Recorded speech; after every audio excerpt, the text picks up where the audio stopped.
குருவியும் குருவியின் குழந்தைகளும். ஒரு அழகான காட்டுல மீனுங்கிற ஒரு சின்ன குருவி வாழ்ந்து வந்துச்சு. மீனு குருவிக்கு சாரா, குக்குன்னு 2 குழந்தைங்க இருந்தாங்க. பசங்களா, இனிமே நீங்க பறக்க கத்துக்கிறதுக்கான நேரம். அம்மா உங்களுக்கு பறக்க சொல்லி கொடுக்கறேன். அம்மா வேண்டாம்மா, எனக்கு பறக்கிறது நினைச்சா ரொம்ப பயமா இருக்கு. அக்காக்கு வேணா கத்து கொடுங்க, எனக்கு வேண்டாம். குக்கு, அப்படியெல்லாம் சொல்லக்கூடாதுப்பா.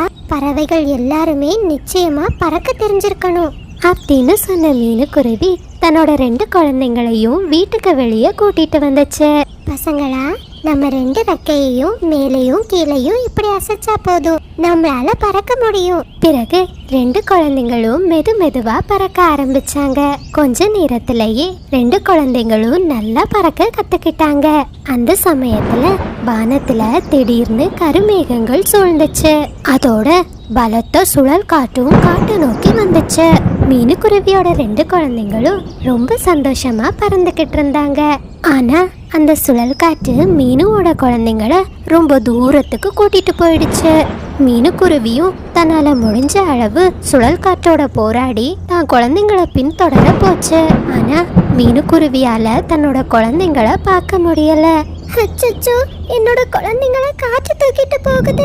நான் எப்படியாச்சும் என் குழந்தைங்களை காப்பாத்தி ஆகணும் அப்படின்னு சொன்ன மீனு குருவி ரொம்ப வேகமா தான் குழந்தைங்க போன திசையை நோக்கி பறந்து போச்சு. எங்க தேடியுமே மீனு குருவியால குழந்தைங்களை கண்டுபிடிக்க முடியல. அது அழுதபடியே ரொம்ப தூரமா தான் குழந்தைங்களை தேடி பறந்துகிட்டு இருந்துச்சு. அந்த நேரத்துல காட்டோட மைய பகுதியில ஒரு சின்ன விறகடுப்பு அழுதுகிட்டே இருந்துச்சு. இத பார்த்த மீனு குருவி அந்த விறகடுப்பு கிட்ட போச்சு. அடுப்பே, இந்த பக்கமா என்னோட குழந்தைங்க பறந்து போறத நீங்க பாத்தீங்களா? இல்ல குருவி, நான் எந்த குழந்தைங்களையுமே பார்க்கல. பக்கத்துல ஒரு நதி இருக்கு, அது கிட்ட கேட்டு பாரு. குருவி, நீ தயவு செஞ்சு என் கிட்ட இருக்கிற மண்ணை எடுத்து என் மேல இருக்கிற விரிசல்கள்ல போட்டு விடு. மழை வந்துச்சுன்னா நான் தண்ணியா கரைஞ்சு போயிடுவேன். அந்த விறகடுப்பு இப்படி கேட்டதுமே மீனு குருவியும் பக்கத்துல இருந்த மண்ணை எடுத்து அந்த விறகடுப்புல இருந்த விரிசல்களை சரி செய்தது. பிறகு மீனு குருவி ரொம்ப வேகமா நதியை நோக்கி பறந்து போச்சு. அந்த விறகடுப்பு ரொம்ப சந்தோஷமா இருந்துச்சு. நதியே, இந்த பக்கமா என்னோட குழந்தைங்க போறத நீங்க பாத்தீங்களா? இல்ல குருவி, எனக்கு தெரியாது. நான் உன் குழந்தைங்கள பார்க்கல. இன்னும் கொஞ்சம் தூரம் போனீன்னா ஒரு ஆப்பிள் மரம் இருக்கும், அது கிட்ட கேட்டா தெரியும். சின்ன குருவி, நீ எனக்கு ஒரே ஒரு உதவி செய்வியா? நான் ரொம்ப மாசடைஞ்சு போயிட்டேன். நீ தயவு செஞ்சு என் மேல இருக்கிற குப்பைகளை எடுப்பியா? சரி நதியே, நீங்க கவலைப்படாதீங்க, நான் இப்பவே எல்லா குப்பையும் நீக்கிடுறேன் அப்படின்னு சொன்ன மீனு குருவி ரொம்ப கஷ்டப்பட்டு அந்த நதி மேல இருந்த எல்லா குப்பைகளையும் எடுத்துச்சு. பிறகு ரொம்ப வேகமா நதி சொன்னபடியே ஆப்பிள் மரத்தை நோக்கி பறந்து போச்சு. தான் மேல இருந்த குப்பைகள் எல்லாம் நீங்கினதுமே நதியும் ரொம்ப சந்தோஷம் ஆகிடுச்சு. ஆப்பிள் மரமே, இந்த பக்கமா என்னோட குழந்தைங்க போறத நீங்க பாத்தீங்களா? இல்ல குருவி, நான் உன்னோட குழந்தைங்கள பார்க்கல. நீ கொஞ்சம் தூரமா போன ஒரு மரக்கிளை இருக்கும், அதுல ஒரு வயசான ஆந்தை பாட்டி வாழறாங்க. அவங்க கிட்ட கேட்டா உன்னோட குழந்தைகள் கிடைக்கும். குருவி, அதுக்கு முன்னாடி எனக்கு ஒரே ஒரு உதவி செய்வியா? என் மேல இருக்கிற ஆப்பிள் பழங்கள் எல்லாம் ரொம்ப பழுத்தடிச்சு. என்னால இந்த ஆப்பிள் பழங்களோட கனத்தை தாங்கவே முடியல. நீ தயவு செஞ்சு என் மேல இருக்கிற ஆப்பிள் பழத்தை எல்லாம் பறிச்சு கீழே போடுவியா? சரி ஆப்பிள் மரமே, நீங்க கவலைப்படாதீங்க, நான் இப்பவே பழங்களை பறிச்சு கீழே போடுறேன் அப்படின்னு சொன்ன மீனு குருவி ரொம்ப கஷ்டப்பட்டு அந்த ஆப்பிள் மரத்து மேல இருந்த எல்லா பழங்களையும் பறிச்சு கீழே போட்டுச்சு. தான் மேல இருந்த சுமை முழுவதும் நீங்கினதுமே அந்த ஆப்பிள் மரம் ரொம்ப சந்தோஷம் ஆகிடுச்சு. பிறகு மீனு குருவி அந்த ஆப்பிள் மரம் சொன்னபடியே மரக்கிளையை நோக்கி பறந்து போச்சு. ஆந்தை பாட்டி, இந்த வழியா என் குழந்தைங்க போறத பாத்தீங்களா?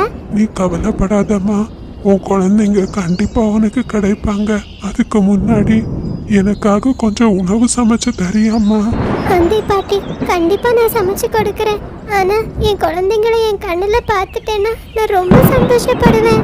போதும்மா, நீ எனக்கு சமைச்சு தரேன்னு சொன்னதே எனக்கு பெரிய சந்தோஷம். இதுல இருந்து நீ எல்லாருக்கும் உதவுற குணம் கொண்ட குருவின்னு எனக்கு நல்லா புரியுது. நீ கவலைப்படாத, நான் தான் உன் குழந்தைங்கள புயல் காற்றுல இருந்து காப்பாத்தி என்னோட வீட்டுல வச்சிருக்கேன்.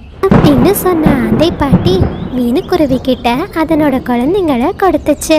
மீனுக்குருவியும் ரொம்ப சந்தோஷமா தன்னோட குழந்தைங்களை அணைச்சிக்கிட்டு பிறகு தான் குழந்தைங்களை கூட்டிக்கிட்டு மீனுக்குருவி தன்னோட காட்டை நோக்கி பறந்து போச்சு. அந்த சமயத்துல அந்த ஆப்பிள் மரமும் மீனுக்குருவி செய்த உதவிக்கு நன்றி சொல்லி ஒரு கூடை நிறைய தங்க ஆப்பிள் பழங்களை கொடுத்துச்சு. அந்த ஆப்பிள் பழங்களை வாங்கின மீனுக்குருவி மறுபடியும் தன்னோட காட்டை நோக்கி பறந்துகிட்டு இருந்துச்சு. அந்த நேரத்துல அந்த நதி மீனுக்குருவிய கூப்பிட்டு அது செய்த உதவிக்கு நன்றி சொல்லுச்சு.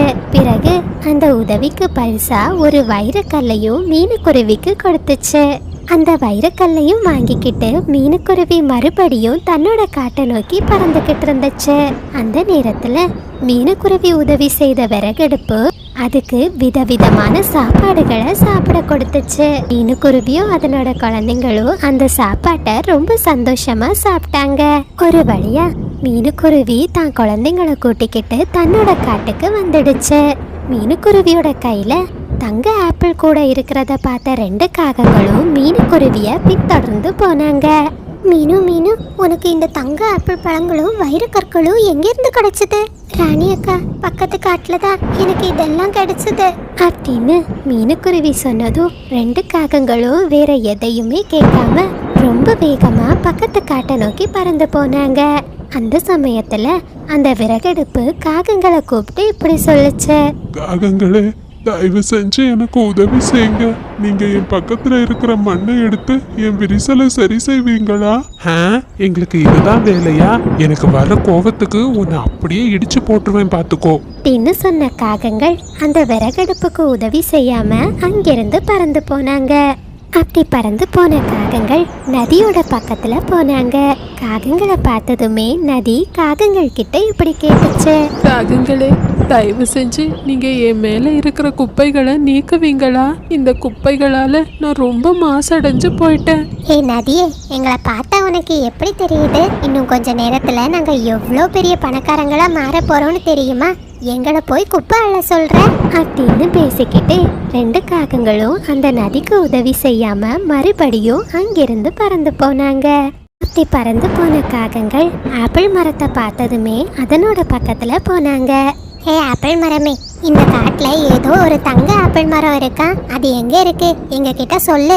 காகங்களே, எனக்கு தங்க ஆப்பிள் மரம் எங்க இருக்குன்னு தெரியாது. ஆனா என் மேல இருக்கிற ஆப்பிள் பழங்கள் எனக்கு ரொம்ப கஷ்டத்தை கொடுக்குது. நீங்க 2 பேரும் சேர்ந்து தயவு செஞ்சு என் மேல இருக்கிற ஆப்பிள் பழங்களை பறிச்சு கீழே போடுவீங்களா? ஆமா, உன் மேல இருக்கிற ஆப்பிள் பழங்களை பறிக்கிறதுக்கு தான் நாங்க பக்கத்து காட்டுல இருந்து இவ்வளோ தூரம் வந்திருக்கோம். எங்களுக்கு வேற வேலை இருக்கு அப்படின்னு சொல்லிட்டு காகங்கள் அந்த ஆப்பிள் மரத்துக்கு உதவாம அங்கிருந்து பறந்து போயிட்டாங்க. கொஞ்ச தூரத்துல ஒரு வயசான ஆந்தைய 2 காகங்களும் சந்திச்சாங்க. ஆந்தை பாட்டி, இந்த காட்டுல ஏதோ ஒரு தங்க ஆப்பிள் மரம் இருக்காமே, அது எங்க இருக்குன்னு உங்களுக்கு தெரியுமா? காகங்களே, அந்த ஆப்பிள் மரம் எங்க இருக்குன்னு எனக்கு தெரியும். ஆனா அதுக்கு முன்னாடி எனக்கு ரொம்ப பசியா இருக்கு. நீங்க ஏதாச்சும் எனக்கு உணவு சமைச்சு கொடுப்பீங்களா? பாட்டி பாட்டி, அதுக்கெல்லாம் இப்ப நேரம் இல்ல. அங்க சீக்கிரம் அந்த ஆப்பிள் பழங்களை எடுத்துக்கிட்டு எங்க காட்டுக்கு போயாகணும். இங்க அந்த ஆப்பிள் மரம் எங்க இருக்குன்னு மட்டும் சொல்லுங்க. காகங்கள் இப்படி சொன்னதுமே அந்த ஆந்தை பாட்டியும் காகங்களோட மனநிலைய புரிஞ்சுக்கிட்டாங்க. காகங்களே, நீங்க வர வழியில ஒரு ஆப்பிள் மரத்தை சந்திச்சீங்களே, அந்த மரம் தான் உங்களுக்கு தங்க ஆப்பிள் பழத்தை கொடுக்கும். ஆந்தை பாட்டி இப்படி சொன்னதும் 2 காகங்களும் ரொம்ப வேகமா அந்த ஆப்பிள் மரத்தை நோக்கி பறந்து போனாங்க. நீங்க தான் தங்க ஆப்பிள் பழத்தை கொடுப்பீங்களாமே, எங்களுக்கு தெரியாம போச்சு. சீக்கிரம் சீக்கிரம் எங்களுக்கு தங்க ஆப்பிள் பழங்களை கொடுங்க. காகங்களா, நீங்க எனக்கு எந்த உதவியும் செய்யாம இப்போ உங்களுக்கு தேவையானதை மட்டும் கேட்கறதுக்கு என்கிட்ட வந்திருக்கீங்களா? இப்போ கொடுக்குறேன் உங்களுக்கு அப்படின்னு சொன்ன மரம் அந்த 2 காகங்களையும் ரொம்ப பலமா அடிச்சது. காகங்களும் அடிதாங்க முடியாம ரொம்ப கத்துனாங்க.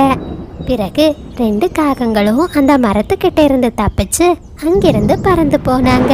ரொம்ப தாகமா இருந்த காகங்கள் நதியோட தண்ணிய குடிக்க ஆரம்பிச்சாங்க.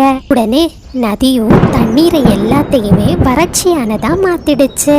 நதியே, நாங்க ரொம்ப தாகத்துல இருக்கோம். ஒரு மரம் எங்களை போட்டு அடி அடின்னு அடிச்சிடுச்சு. நீ உன்னோட தண்ணிய தயவு செஞ்சு எங்களுக்கு கொடு. ஹே சுயநலமா இந்த காகங்களே, எனக்கு எந்த உதவியும் செய்யாம இப்போ என் தண்ணீரை மட்டும் குடிக்க வந்துட்டீங்களா? உங்களுக்கு தண்ணீரே நான் தரமாட்டேன். இங்க இருந்து ஓடி போயிடுங்க. உடனே காகங்கள் அங்கிருந்து பறந்து போயிட்டாங்க. கொஞ்சம் தூரத்துல அந்த விறகடுப்போட பக்கத்துல நிறைய உணவுப் பொருட்கள் இருக்கிறத 2 காகங்களும் பார்த்தாங்க.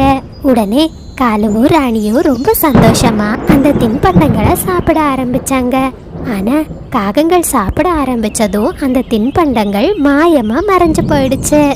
காகங்களே, நான் உதவின்னு கேட்ட நேரம் நீங்க எனக்கு எதுவுமே செய்யல. அதனால நீங்க இப்போ என்கிட்ட இருக்கிற எந்த உணவுகளையுமே சாப்பிட முடியாது. மற்றவங்களுக்கு உதவி செய்ய மனதில்லாத காகங்கள் அந்த காட்டுல இருந்து எந்த புதையலையுமே எடுக்காம ரொம்ப ஏமாற்றத்தோட தங்களோட காட்டுக்கு பறந்து போனாங்க. பறவைகளும் ஒரு சமயம் நாம்பூர் காட்டுல ரொம்ப கடுமையா தண்ணீர் பஞ்சம் வந்துச்சு. அந்த காட்டுல 2 வருஷமா மழை பெய்யவே இல்லை. இதனால பறவைகளுக்கு பழங்கள் கிடைக்கிறதும் ரொம்ப கஷ்டமாகிடுச்சு. அந்த காட்டுல வாழ்ந்த ஒரு குருவி குடும்பமும் காக்கை குடும்பமும் நாம்பூர் காட்டை விட்டுட்டு வேறு காட்டுக்கு செல்றதுக்கு முடிவெடுத்தாங்க. கொஞ்சம் தூரம் பறந்த அந்த பறவைகள் ஒரு வழியா வசந்தபுரம் காட்டை வந்தடைஞ்சாங்க. அந்த காட்டுல நிறைய பூக்கள் இருந்துச்சு, நிறைய தண்ணீர் இருந்துச்சு, நிறைய மரங்கள் இருந்துச்சு.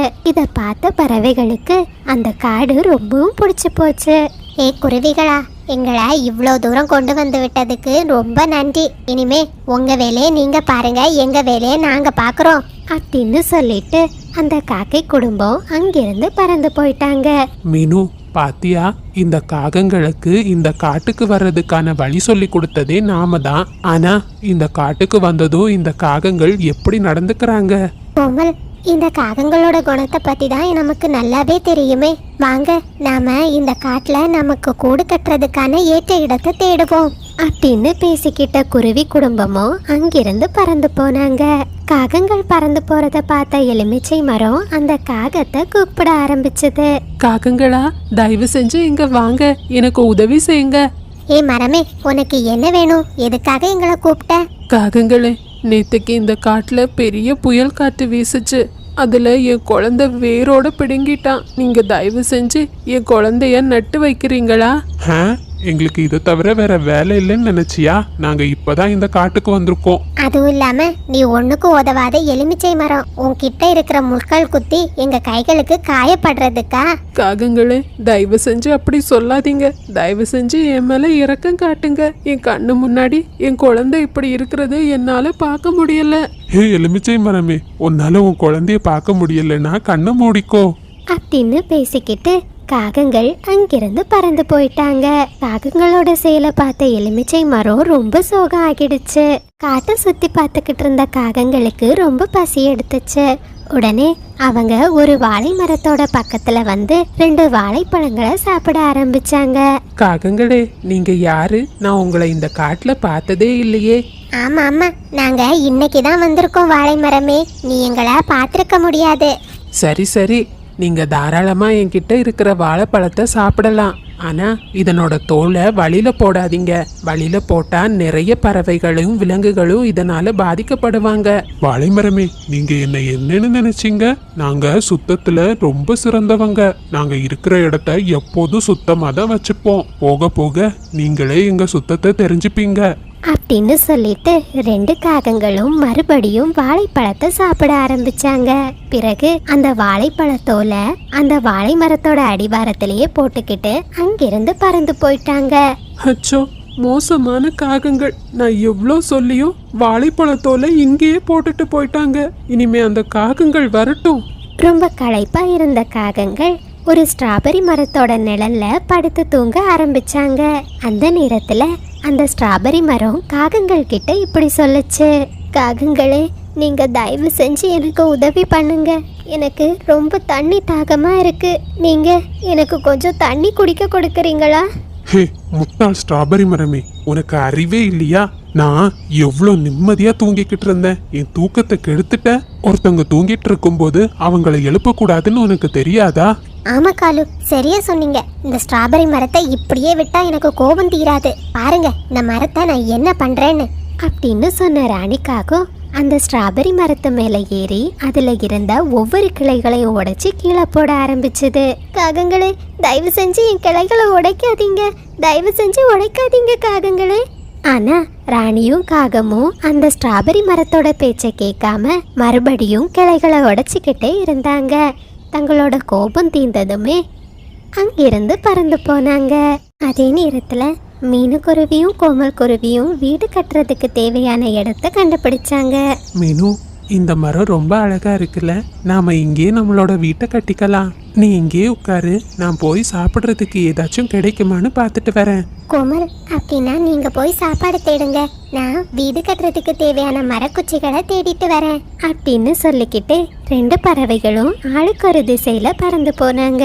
மீனுக்குருவி பறந்து வரத பார்த்த அந்த எலுமிச்சை மரம் மீனுக்குருவி கிட்ட இப்படி சொல்லுச்சு. குருவி, நீ தயவு செஞ்சு எனக்கு உதவி செய்வியா? என் குழந்தைய தயவு செஞ்சு மண்ணுல நட்டு வை. என் கண்ணு முன்னாடியே என் குழந்தை செத்துக்கிட்டு இருக்கிறத என்னால பார்க்க முடியல.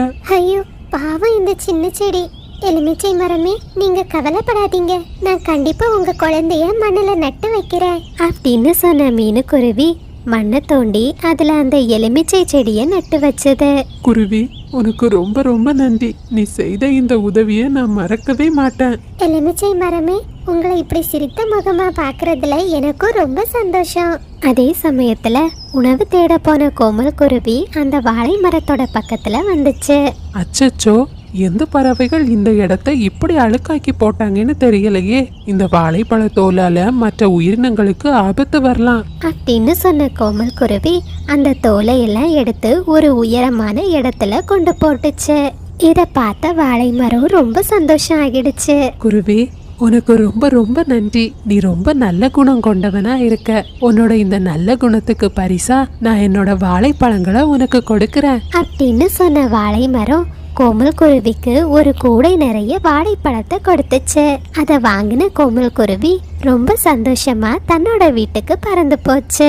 ரொம்ப தூரம் பறந்த அப்புறமும் மீனுக்குருவிக்கு காஞ்ச மரக்கட்டைகள் எங்கேயுமே கிடைக்கல. கடைசியா ஒரு ஸ்ட்ராபெரி மரத்தோட அடிவாரத்துல நிறைய மரக்குச்சிகள் கிடக்கிறத மீனுக்குருவி பார்த்துச்சு. உடனே மீனுக்குருவி அந்த ஸ்ட்ராபெரி மரத்தோட பக்கத்துல பறந்து போச்சு. ஆஹா, இந்த மரத்தோட பக்கத்துல நிறைய மரக்குச்சிகள் இருக்கு, இது கூடு கட்டுறதுக்காகவாவது நமக்கு பயன்படும் அப்படின்னு சொன்ன மீனுக்குருவி ஒவ்வொரு குச்சியும் எடுத்து ஒரு இடத்துல போட ஆரம்பிச்சது. பிறகு எல்லா மரக்குச்சிகளையும் சேர்த்து ஒரு கயிற்றுல கட்டி அங்கிருந்து கிளம்ப தயாராச்சு. குருவி, எனக்கு ரொம்ப தாகமா இருக்கு, நீ தயவு செஞ்சு எனக்கு கொஞ்சம் தண்ணீர் குடிக்க கொடுக்கறியா? ஸ்ட்ராபெரி மரமே, நீங்க கவலைப்படாதீங்க, எனக்கு மரக்குச்சிகளை கொடுத்த உங்களுக்கு நான் நிச்சயமா தண்ணி கொண்டு வருவேன் அப்படின்னு சொன்ன மீனுக்குருவி ஒரு நதிக்கரைக்கு போய் வாளி நிறைய தண்ணீர் எடுத்துக்கிட்டு வந்துச்சு. பிறகு அந்த தண்ணீரை ஸ்ட்ராபெரி மரத்துக்கு ஊத்துச்சு. தண்ணீரை குடிச்ச ஸ்ட்ராபெரி மரம் ரொம்ப சந்தோஷம் ஆகிடுச்சு. குருவி, நீ செய்த உதவிக்கு பரிசா நான் உனக்கு நிறைய மரக்கட்டைகளை தரேன் அப்படின்னு சொன்ன ஸ்ட்ராபெரி மரம் நிறைய மரக்கட்டைகளை மீனுக்குருவிக்கு கொடுத்துச்சு. அதை வாங்கின மீனுக்குருவி ரொம்ப சந்தோஷமா தன்னோட வீட்டுக்கு பறந்து போச்சு. பிறகு மீனுக்குருவியும் கோமல் குருவியும் காட்டுல தங்களுக்கு கிடைச்ச அனுபவங்களை பத்தி பேசிக்கிட்டே அந்த வாழைப்பழத்தை சாப்பிட்டாங்க. பிறகு ஸ்ட்ராபெரி மரம் கொடுத்த மரக்கட்டைகளை வச்சு வீடு கட்டுற வேலையும் தொடங்கினாங்க. ஆனா கொஞ்ச நேரத்திலேயே காட்டுல கருமேகங்கள் சூழ ஆரம்பிச்சது. ரொம்ப வேகமா இடியும் மழையும் அடிக்க ஆரம்பிச்சது. காலுவும் ராணியும் அந்த மலையில எங்க போறதுன்னே தெரியாம நனைஞ்சுக்கிட்டே ஒரு மரக்கிளையில உட்கார்ந்துருந்தாங்க. நேரம் ஆக ஆக 2 காகங்களுக்கும் ரொம்ப குளிர் எடுத்தது. இதனால அவங்க மழை நனையாம இருக்கிற இடத்தை நோக்கி பறந்து போனாங்க. மழை துளிகள் காகங்கள் மேல விழாம இருக்கிறதுக்காக அவங்க ஒரு ஸ்ட்ராபெரி மரத்தோட அடிவாரத்துல நின்னுக்கிட்டு இருந்தாங்க. ஆனா காகங்களை பார்த்த ஸ்ட்ராபெரி மரம் தாங்கிட்ட இருக்கிற ஸ்ட்ராபெரி பழங்களை அந்த காகங்கள் மேல கொட்டுச்சு.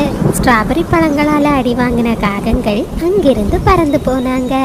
பிறகு மழை நனையாதபடி அந்த வாழை மரத்தோட அடியில போய் உட்கார்ந்தாங்க.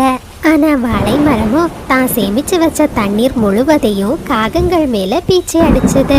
உடனே காகங்கள் அந்த வாழை மரத்தோட அடிவாரத்திலையும் நிக்க முடியாம அங்கிருந்து பறந்து போயிட்டாங்க. கடைசியா மழைக்கு ஒதுங்கிறதுக்காக 2 காகங்களும் எலுமிச்சை மரத்தோட அடிவாரத்துல நின்னுக்கிட்டு இருந்தாங்க. காகங்களே, உங்களுக்கு எவ்வளோ தைரியம்! எனக்கு எந்த உதவியும் செய்யாம இப்ப ஏன் அடிவாரத்துல மலைக்கு ஒதுங்குறீங்களா? அப்படின்னு சொன்ன எலுமிச்சை மரம் அந்த காகங்களை தன்னோட கிளையால ரொம்ப தாக்குச்சு. உடனே 2 காகங்களும் அங்கிருந்து பறந்து வேறு வழி இல்லாம ஒரு மரக்கிளையில போய் உட்கார்ந்துருந்தாங்க. மீனு, இதுக்கு மேல நம்மளால வீடு கட்டுற வேலையை தொடர முடியாது. மழை நின்னா அப்புறமா நாம இங்க வந்து வீடு கட்டுற வேலையை செய்யலாம். சரி கோமல், வாங்க, மழை நனையாதபடி இருக்கிறதுக்கு எனக்கு ஒரு இடம் தெரியும் அப்படின்னு சொன்ன மீனுக்குருவி கோமல் குருவிய அந்த எலுமிச்சை மரத்தோட பக்கத்துல கூட்டிட்டு போச்சு. எலுமிச்சை மரமும் தன்னோட கிளைகளால மீனுவையும் கோமலையும் நனையாதபடி பார்த்துக்கிச்சு. இத காலுவும் ராணியும் பார்த்துக்கிட்டு இருந்தாங்க. காலு, இப்பதான் எனக்கு ஒரு விஷயம் நல்லா புரியுது. நாம மற்றவங்களுக்கு எதை கொடுக்குறோமோ அதே தான் அவங்க நமக்கு திருப்பி கொடுப்பாங்க.